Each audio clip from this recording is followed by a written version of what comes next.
Hello everyone. आज के इस वीडियो में हम बात करेंगे फ्रीडल क्राफ्ट एसाइलेशन के बारे में। फ्रीडल क्राफ्ट एसाइलेशन जो कि फ्रीडल क्राफ्ट रिएक्शन का एक पार्ट है। इसका पहला पार्ट फ्रीडल क्राफ्ट एल्काइलेशन, उसे हम पहली वीडियो में कवर कर चुके हैं। ये रिएक्शन भी या फिर ये टॉपिक भी उतना ही सिंपल है जितना फ्रीडल क्राफ्ट एल्काइलेशन था, है ना। और इसमें सिमिलैरिटीज़ भी हैं, तो बहुत ही आसान सा रिएक्शन होने वाला है समझने के लिए। ठीक है, सो ध्यान दीजिए। एसाइल ग्रुप को हम इसमें ऐड कराएंगे एरोमेटिक रिंग पर, है ना। अब एसाइलेशन टर्म को पकड़िए तो इससे समझ सकते हैं कि एसाइल ग्रुप को ऐड कराएंगे। ठीक है, एसाइल ग्रुप। अब एसाइल ग्रुप कहाँ से आएगा, उसके लिए हम यूज़ करेंगे एसिड एसिड क्लोराइड, जिसे एसाइल हैलाइड भी कहते हैं, एसाइल क्लोराइड भी कहते हैं। ठीक है, और उसका सब्सटीट्यूट एसिड एनहाइड्राइड भी हम यूज़ कर सकते हैं इसमें एसाइल ग्रुप के लिए। ठीक है, कैटलिस्ट के तौर पर इसमें जैसे फ्रीडल क्राफ्ट एल्काइलेशन में AlCl3 यूज़ हो रहा था, यहाँ पर भी सेम ही चीज़ यूज़ होती है। AlCl3 मैंने आपको बताया था ल्यूइस एसिड है और इलेक्ट्रॉन डेफिशिएट होता है ये।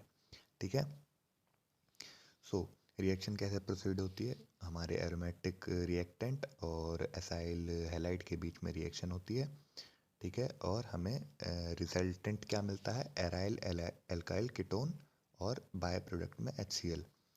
एराइल एल्काइल कीटोन क्या होता है, एराइल एल्काइल कीटोन कोई भी कीटोन जहाँ पर एक एरोमेटिक रिंग या फिर एक एराइल ग्रुप, है ना, और एक एल्काइल ग्रुप, और इनको दोनों को आपस में जोड़ने वाला एक कीटोनिक ग्रुप, इसे हम कहते हैं एराइल एल्काइल कीटोन। ठीक है, और एक एडिशनल इन्फॉर्मेशन, मेरे चैनल पे जो पहली वीडियो है क्लेमेंसन रिडक्शन की, उसकी एक प्रॉपर्टी थी, क्लेमेंसन रिडक्शन की एक प्रॉपर्टी थी कि वो इन कीटोन्स को, एराइल एल्काइल कीटोन्स को जो कि फ्रीडल क्राफ्ट एसाइलेशन से बनते हैं, उन्हें रिड्यूस करने में बहुत ही कारगर होता है। मतलब सबसे ज़्यादा अच्छे रिएक्शन है क्लेमेंसन रिडक्शन। तो वो अगर आपके सिलेबस में है तो आप उसे देख सकते हैं। ठीक है, back to the topic, sorry. अब मैकेनिज़्म की बात करते हैं। मैकेनिज़्म भी लगभग सेम ही होने वाला है। इसमें भी पहले आयन बनेगा।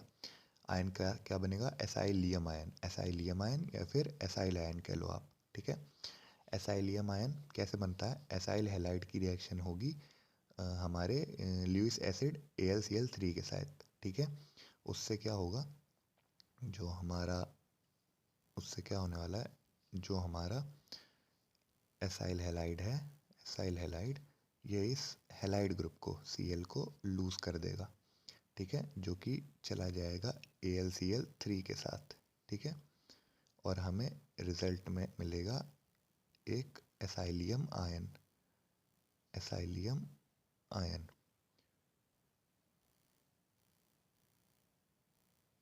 ठीक है, तो देख लेते कैसे रिएक्शन प्रोसीड होती है। यहाँ पर ROCl से, है ना, एसाइल हैलाइड से एक क्लोराइड जो है वो लीव करेगा, क्या बोल रहा हूँ मैं, लीव करेगा और AlCl3 के साथ जाके बॉन्ड हो जाएगा। AlCl3 के साथ बॉन्ड होके AlCl4 बन जाएगा, जैसा पहली मैकेनिज्म हुआ था फ्रीडल क्राफ्ट एल्काइलेशन के, सेम वही चीज़ यहाँ पर हुई है। AlCl4 बना और हमें रिजल्टेंट क्या मिला, एक एसाइलियम आयन। ठीक है, अब सेकंड स्टेप पे आते हैं। सेकंड स्टेप में बिल्कुल सेम इलेक्ट्रोफिलिक अटैक होगा एरोमेटिक रिंग पर, इलेक्ट्रोफिलिक अटैक एरोमेटिक रिंग पर। अब ये जो आयन बना है, ये इस पर अटैक कर देगा इलेक्ट्रॉन्स के लिए।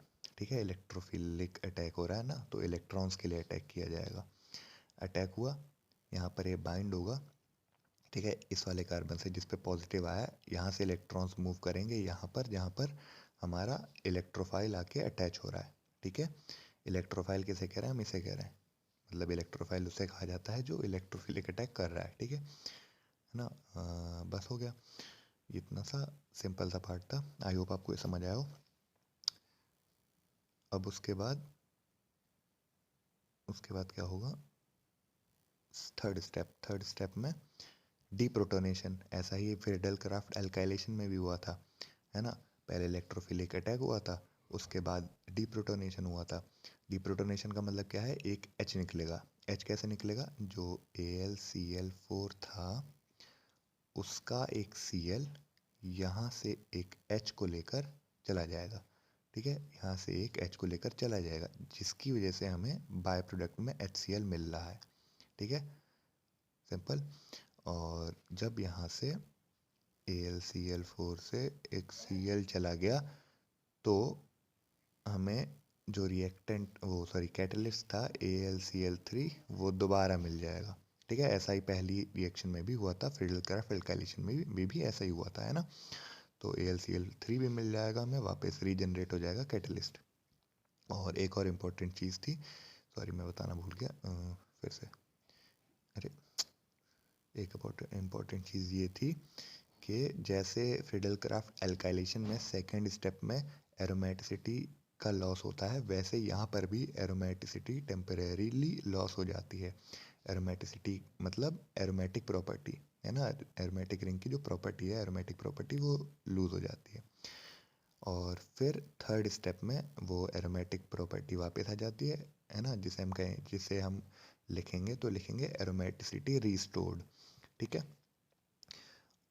बस सिंपल। अब जब ये रिएक्शन पूरी कंप्लीट हो गई तो जैसा हमने बोला था, हमें रिजल्टेंट क्या मिला, aryl alkyl ketone, aryl alkyl ketone, ठीक है। अब इसकी कुछ लिमिटेशंस हैं, जैसे इससे सिर्फ कीटोन्स ही बनाए जा सकते हैं, और एराइल अमीन्स जो हैं वो इस रिएक्शन में अनसूटेबल है, मतलब एराइल अमीन्स का रिएक्शन इसमें नहीं किया जा सकता, मतलब ऐसे एरोमेटिक ग्रुप्स जिनके ऊपर एमिनो ग्रुप्स अटैच हैं, ठीक है, अमीन ग्रुप्स अटैच हैं, वो इस रिएक्शन के लिए सूटेबल रिएक्टेंट्स नहीं होते हैं, ठीक है। क्यों, क्योंकि जो अमीन ग्रुप है वो अनरिएक्टिव कॉम्प्लेक्स फॉर्म कर लेता है एसिड कैटलिस्ट के साथ, एसिड कैटलिस्ट के साथ AlCl3, मतलब ल्यूइस एसिड कैटलिस्ट के साथ अनरिएक्टिव कॉम्प्लेक्सेस फॉर्म कर लेता है, इसलिए एराइल अमीन्स जो हैं वो इस रिएक्शन के लिए सूटेबल रिएक्टेंट्स नहीं हैं।